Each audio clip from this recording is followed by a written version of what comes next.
घटना घटी है, ये घटना अपवाद है। अभी तक के भारतीय राजनीति में सामान्यतः है, अभी तक जो भी शासन के में लोग थे, नेहरू इंदिरा से लेकर अटल जी तक, उन्होंने किसी ने इस तरह का अभिक्रम भी नहीं किया, इतना पुरुषार्थपूर्ण, इतना स्पष्ट और ऐसा वक्तव्य भी नहीं दिया। ये दोनों बात देखनी होगी। ऐसा तेजस्वी वक्तव्य, ऐसी सिंह गर्जना इसके पहले किसी ने नहीं की थी। तो इसका बहुत महत्व है और ये महत्व संपूर्ण राष्ट्र के भीतर जो परिवर्तन आया है, चेतना का परिवर्तन, उसका द्योतक है। इसको इस तरह देखना चाहिए कि ये जातीय चेतना की सिंह गर्जना है। राष्ट्रीय, पहले जातीय चेतना शब्द बहुत चलता था हिंदी में और बांग्ला में। जातीय चेतना का अर्थ होता है भारत की राष्ट्रीय चेतना। हिंदू जाति की चेतना, उसकी ये सिंह गर्जना है।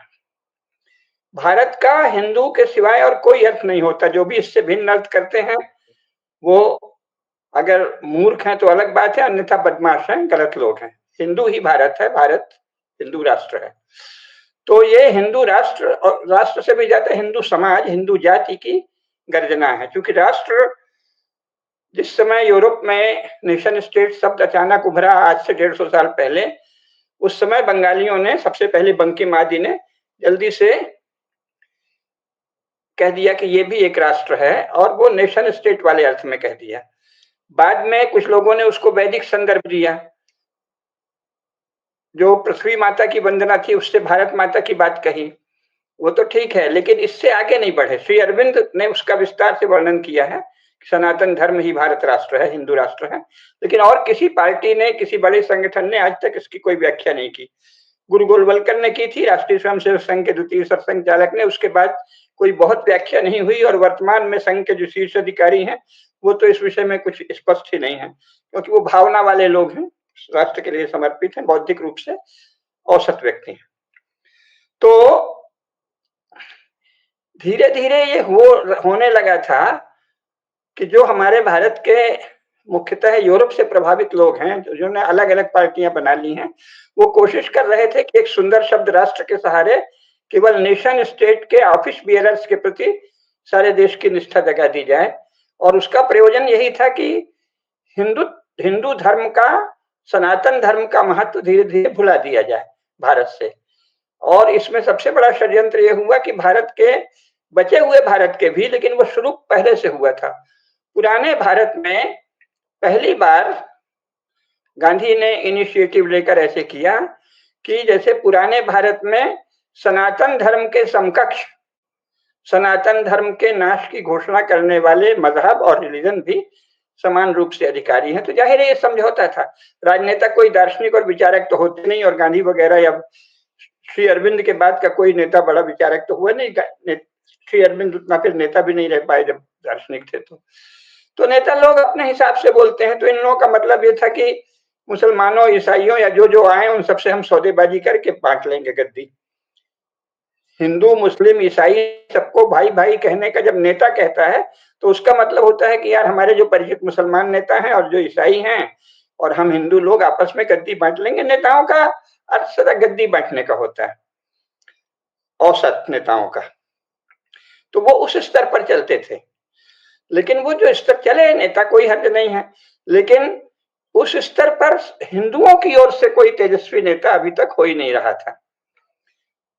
पहली बार ऐसा हुआ है कि मोदी जी भी अभी तक ऐसे ही चल रहे थे। लग रहा था कि ये भी सेकुलर हैं, और ये भी मानते हैं कि हिंदू, मुसलमान, ईसाई सभी बराबरी से भारत माता के बेटे बेटियां हैं। अरे कौन जो मानते ही नहीं है भारत माता को, जो वंदे मातरम गाने को तैयार नहीं है, जो कहता है मैं भारत माता को नहीं मानूंगा, उसको आप जबरन किसी को, ये तो सड़क चलते किसी को हम पकड़ लें और कहें कि ये हमारा भाई है, ये हमारे पिताजी का बेटा है, क्या बात हुई?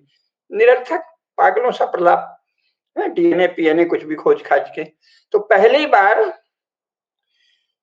एक ऐसी गर्जना की है जो मोदी जी ने। तो इसका अर्थ है ये जातीय चेतना की, हिंदू चेतना की, हिंदू समाज की चेतना की अभिव्यक्ति है, उसकी गर्जना। अब इसके पीछे जाहिर है बहुत से लोगों की तपस्या है, और केडीए जी ने ठीक ही कहा, राष्ट्रीय स्वयंसेवक संघ की इसके पीछे बहुत बड़ी तपस्या है। भले उसका वर्तमान नेतृत्व बौद्धिक रूप से सतेज नहीं हो, लेकिन भावना तो उसकी भी वही होगी क्योंकि वो उस संगठन के हैं। तो सबने, और बहुत सारी संस्थाएं हैं, धर्म के क्षेत्र में कार्यरत संस्थाएं हैं, बड़े-बड़े धर्माचार्य हैं, योगाचार्य हैं, बड़े-बड़े, लेकिन इसमें हम बड़े-बड़े विचारक या इंटेलेक्चुअल नहीं जोड़ सकते। लज्जा की बात ये है, 47 के बाद कोई भी व्यक्ति ये नहीं कह सकता कि भारत में अपने आप को जो आधुनिक पढ़े लिखे यूनिवर्सिटी आदि से जुड़े इंटेलेक्चुअल्स लोग हैं, जिन्हें हिंदी में बौद्धिक कह देते हैं या बुद्धिजीवी कह देते हैं, उनका भारत की जातीय चेतना, हिंदू चेतना, राष्ट्रीय चेतना के उत्कर्ष में कोई योगदान है या कोई निर्णायक योगदान है, ये कोई नहीं कह सकता। तो जाहिर है कि वो कुछ नेताओं के पिछलग्गू लोग हैं। कोई कांग्रेसी है तो कोई सोशलिस्ट है तो कोई कम्युनिस्ट है तो कोई अब नेशनलिस्ट हो गया। नेता जो बोल दे उसके पक्ष में बोलने वाले लोग हैं। तो उसको हम लोग यहाँ पहले कलम घसीट कहते थे, अब कुछ और कह सकते हैं। कोई पंडित तो इनमें से कोई है नहीं। तो ये फिर किसने किया है? जाहिर है कि ये जातीय चेतना ने संपूर्ण स्वयं ही किया है, जिसमें सभी का योगदान है, राष्ट्रीय स्वयंसेवक संघ का भी, अन्य संस्थाओं का भी, मत का। लेकिन धीरे धीरे ये स्थिति बनी है और इसका सबसे सक्षम प्रतिनिधित्व इस समय नरेंद्र मोदी कर रहे हैं। तो ये बहुत महत्वपूर्ण है, क्योंकि जो उनका भाषण है, समय हो रहा है इसलिए मैं जरा जल्दी जल्दी बोलूंगा। उनका जो भाषण है वो उन्होंने कहा है स्वयं कि ये नीति, नियत और निर्णायक क्षमता की त्रिवेणी है। तो ये बहुत महत्वपूर्ण है। इसका अर्थ है कि ये नीतिगत स्तर पर परिवर्तन हो गया भारत शासन का, जो अभी तक नहीं था, जिसको साधारण जन की समझ में आने लोग कहते हैं घुस के मारेंगे, है ना। तो ये नीतिगत निर्णय में परिवर्तन हुआ है और उससे भी पहले नियत में परिवर्तन हुआ है। अभी तक भारत के जो राजनेता थे, देखिए कांग्रेस का तो सवाल ही नहीं, क्योंकि ये तो अब इतने प्रचुर प्रमाण है और हम लोग तो बहुत प्रारंभ से मान रहे हैं, बहुत ही प्रारंभ से, मैं तो किशोरावस्था से ही मान रहा हूं कि कांग्रेस और नेहरू और गांधी जो हैं उन्होंने अंग्रेजों की सेवा की। और अब तो स्पष्ट है कि जिन्ना, गांधी और नेहरू तीनों अंग्रेजों का काम कर रहे थे। तो ये शैलेंद्र जी ने अभी पिछले वाली वार्ता में राम काज किने बिन मोहि कहा विश्राम वाली बात कही थी, या पूर्ण काज। तो ये फिरंग काज या अंग्रेज काज किने बिना इनको विश्राम नहीं था। जिन्ना को, नेहरू को और गांधी को अंग्रेजों का कार्य करने से के बिना विश्राम नहीं था। फिर उसी का अपसूट चल रहा था, क्योंकि जिन्होंने ये कोशिश की कि भारत का लगभग 1/3 हिस्सा पूरी तरह अंग्रेजों के नियंत्रण में यथावत बना रहे और यहाँ जो है हमारे नियंत्रण में बना रहे। इसका अर्थ है कि हिंदुओं के नियंत्रण में तो कुछ भी न रहे, और वही उन्होंने किया इतने वर्षों तक। जैसे कि मानो हिंदू समाज, हिंदू धर्म, हिंदू चेतना, हिंदू ज्ञान परंपरा, हिंदू विचार परंपरा, हिंदू शौर्य परंपरा, हिंदू वाणिज्य, उद्यम, कृषि आदि में भी, सब में हिंदू धर्म का जो जो परंपरा थी, सबके नाश की कोशिश कांग्रेस ने की। खेती में, गोवंश में, सब में नाश किया। तो वो परंपरा चल रही थी। तो ये इनका था कि हम बांट लेंगे और धीरे धीरे हिंदू समाज का विलोप कर देंगे। लेकिन धूर्त ज्यादा थे और आखिर थे तो हिंदू घरों के ही। तो वो लेनिन, स्टालिन, माओ जैसे लफंगे और उतावले नहीं थे। उन्होंने सोचा धीरे धीरे मारेंगे, दो चार पीढ़ी में। तो वो धीरे धीरे नाश कर रहे थे। लेकिन अब पहली बार हिंदू समाज ने फिर से अपने को अभिव्यक्त करना शुरू किया है। तो नियत गड़बड़ थी अब तक के नेताओं की। वो जैसे हिंदू के पक्ष में बोलने कोई नहीं तैयार थे। बोले तो मोदी जी भी आज तक खुल के नहीं, लेकिन उनके मन में हिंदुत्व पल रहा था। इसका प्रमाण यह है कि सिंदूर के बहाने वो भावना में जब आ गए तो उन्होंने स्पष्ट कहा कि माताओं, बहनों, बेटियों का सिंदूर पोंछने का क्या अर्थ होता है, ये अब पाकिस्तान को पता चल गया होगा। तो सिंदूर के निमित्त से उन्होंने हिंदू समाज के पक्ष में पहली बार तेजस्विता का, वीरता का प्रदर्शन किया। तो नियत अब तक के नेताओं की नियत ही नहीं थी कि वो हिंदू समाज, हिंदू धर्म, हिंदू माताओं, बहनों, बेटियों, हिंदू वीरों, हिंदू श्रेष्ठ सदाचारी लोगों की रक्षा करें। उनके लिए केवल कुर्सी ही सब खेल थी। और अभी तक भाषा मोदी जी भी ऐसे ही बोल रहे थे, जिससे बड़ा भ्रम हो रहा था। लेकिन अभी पुरुषार्थ के द्वारा मोदी जी ने सिद्ध कर दिया कि वो हिंदू समाज के सुपुत्र हैं। उसको अभी उनकी पार्टी, उनके संगठन में राष्ट्र कहा जाएगा, बिना राष्ट्र की किसी परिभाषा के। लेकिन सनातन धर्म से रहित भारत राष्ट्र कुछ है ही नहीं, शून्य है, ये श्री अरविंद ने कह दिया था। तो हिंदू धर्म की रक्षा ही राष्ट्र की रक्षा है। हिंदू धर्म की रक्षा के अतिरिक्त और कुछ भी राष्ट्र रक्षा नहीं है, बाकी सब राज्य रक्षा है, राजनेताओं की कुर्सी रक्षा है।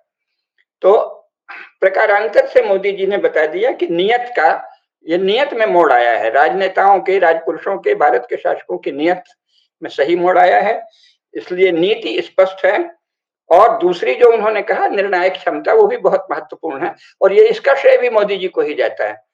पिछले 10 वर्षों में उन्होंने भारत की सैन्य क्षमता और भारत के वैज्ञानिकों की इस विषय में, जो सैन्य क्षेत्र से लगे हुए हैं, भारत के वैज्ञानिकों और सेना की क्षमता को बढ़ाया है, नीतिगत स्तर पर विचार की स्पष्टता लाए हैं, और नियत तो उनकी स्पष्ट थी ही। तो ये नीति, नियत और निर्णायक क्षमता, इसीलिए उन्होंने सबसे पहले जो धन्यवाद दिया है अपने भाषण में, आप देखिए तो पहले उन्होंने कहा है कि जो हमारे सैनिक हैं, हमारे महान वीर सैनिक, और हमारी गुप्तचर एजेंसियां और हमारे वैज्ञानिक, तीनों का सर्वप्रथम उल्लेख किया है। अब ऐसा नेता भी पहली बार सामने आ रहा है जो इतनी सहजता से बात को खोल के रख रहा है, जितना खोला जाना चाहिए समाज के सामने। कोई गुप्त बात नहीं है ये, गुप्त बात तो कोई आवश्यक ही नहीं है कि राजपुरुष बोले, लेकिन जो वास्तव में सबको याद दिला दिया कि भाई देखिए, इसमें हमारी गुप्तचर एजेंसियां, हमारी सेना और हमारे वैज्ञानिक, तीनों की बड़ी भूमिका है। नहीं तो अक्सर ये होता था कि नेता ऐसे भाषण देते थे जैसे उन्होंने या उनकी पार्टी ने कोई कमाल किया है और कोई जादू मंत्र कर दिया और बड़ी वीरता की, कुछ भी बोलते हैं। मोदी जी की इसके लिए भी प्रशंसा करनी पड़ेगी कि उन्होंने सत्य बोला। भारत की सेनाओं, भारत की गुप्तचर एजेंसियों, अजित डोभाल के नेतृत्व में, और भारत के वैज्ञानिकों ने, जिन्होंने, जैसा उन्होंने कहा, प्रिसीजन, है ना, मतलब कितने प्रिसीजन के साथ, शैलेंद्र जी ने भी शुरू में बताया, मोदी जी ने स्वयं अपने भाषण में कहा, हमने अधर्मियों, पापियों, राक्षसों, पिशाचों द्वारा जो भारत के एक हिस्से में कब्जा कर लिया है, कब्जा किए बैठे हैं, उनके दुर्ग को भेद दिया। तो ये इस रूप से हिंदू चेतना, जातीय चेतना, राष्ट्रीय चेतना, तीनों एक ही हैं, पर्याय हैं, उसकी अभिव्यक्ति हुई है नरेंद्र मोदी के भाषण में। तो ये बहुत ही शुभ लक्षण है, इतना ही कहेंगे सार में, क्योंकि बाकी बातें सब लोग कह ही चुके हैं। और अभी तक जो नेताओं का खेल था, उसमें हिंदू समाज की कोई चिंता नहीं थी, राज्य की चिंता थी कि भाई वो आक्रमण कर दिया है तो चलो थोड़ा सा मार दें। लेकिन पहली बार बहनों के, माताओं के, बेटियों के सिंदूर के माध्यम से उन्होंने हिंदू समाज के प्रति चिंता व्यक्त की है, और कहा है कि ये नीति, नियत और निर्णायक क्षमता तीनों की त्रिवेणी है। तो ये बहुत ही शुभ है, और अब कम से कम पुराना पापपूर्ण दौर वापस नहीं आएगा कि केवल अंग्रेजों के, अमेरिकन लोगों के या रूसी लोगों के हितों की सेवा हो। कोई लेनिन स्टालिन का हित साधे, कोई चर्चिल का हित साधे, कोई रूजवेल्ट का हित साधे, ऐसे नेताओं से हमें छुट्टी मिल रही है। इसीलिए जो लोग ये सब करते रहे हैं, उन्होंने फट से मोदी जी को ट्रंप के इशारे पर चलने वाला बता दिया। कहते हैं ना, दर्पण केरी गुहा में सुनहा पैठा धाय, देखे कि प्रतिमा अपनी भूखी भूखी मरी जाए, कबीर ने कहा। तो जो गाली तो नहीं दूंगा, कमीना नहीं कहूंगा, है वो उसी के लायक, जो स्वयं अब तक रूस या संयुक्त राज्य अमेरिका या इंग्लैंड आदि के इशारे पर चलते थे, उन सभी कुत्तों को लगा कि मोदी जी ट्रंप के इशारे पे चल रहे हैं। लेकिन मोदी का जो वक्तव्य है, मोदी जी का, वो जितने आत्मविश्वास, सत्यनिष्ठा और तेजस्विता से भरा था, उससे स्पष्ट है कि वो आदमी जातीय चेतना का स्वर है, हिंदू समाज का स्वर है, हिंदू राष्ट्र का, लेकिन नेशन स्टेट भर का नहीं, हिंदू राष्ट्र का स्वर है। और इसमें मुख्य योगदान तो सारे राष्ट्र में जो विपरीत परिस्थितियों में भी जिन लोगों ने भारतीयता की, संस्कार की, वेदों की, चाहे वो गीता प्रेस गोरखपुर जैसे संस्थान हो, चाहे धर्म के क्षेत्र, जिन्होंने निरंतर हिंदू धर्म के ज्ञान को, शास्त्र को, संस्कार को जगाए रखा, वो इस स्थिति में लाने में सक्षम हुए हैं कि आज जिन्ना, गांधी और नेहरू के द्वारा भारत का बंदर बांट करके, अंग्रेजों की सेवा करके, अपने परिवारों अथवा अपने चेलों के पोषण की। गांधी ने परिवार का नहीं किया तो चेलों का किया, या अपने अहंकार का किया। उसके पोषण में मगन रहने वाले नेताओं के स्तर पर, नेताओं के स्थान पर एक ऐसा नेता आ गया है जो कहता है कि बहन बेटियों के सिंदूर पोंछने की क्या कीमत होती है, ये हमने दिखा दिया है। और बाकी भाषण तो स्वयं शैलेंद्र जी ने बहुत अच्छे से बता ही दिया है। उन्होंने साफ कह दिया है कि ये कोई जैसा रणनीति के तौर पे होता है, कभी रोक देते हैं, कभी फिर युद्ध करते हैं, लेकिन ये कुछ रुका नहीं है। और ये भी कह दिया है कि आतंक जो है वो जहां भी आतंक का संभावना होगी, केंद्र दिखेगा, हम आक्रमण कर सकेंगे। सबसे महत्वपूर्ण संकेत उन्होंने कह ही दिया है कि पानी और खून दोनों तो एक साथ नहीं बह सकते। जब खून बह रहा है तो आपको पानी नहीं मिलेगा। तो सिंध नदी वाली बात सब कह दी, तुम खून बहा रहे हो तो हम तुमको पानी क्यों दें। सारे ही पॉइंट, सारे ही बिंदु उन्होंने बहुत ही कुशलता से, बहुत ही तेजस्विता से, सिंह गर्जना करते हुए सामने रख दिए हैं। तो ये भारत के लिए बहुत आशा की बात है। इसमें मोदी को तो श्रेय मिल ही रहा है, लोगों की तो, प्रधानमंत्री तो जो ही होता है उसी को, उसकी चापलूसी करने वाले लाखों करोड़ों हो जाते हैं। तो मोदी जी को तो वास्तव में सच्चे कार्य के कारण श्रेय मिल रहा है। लेकिन महत्व की बात यह है कि इसमें भारत व्यक्त हो रहा है।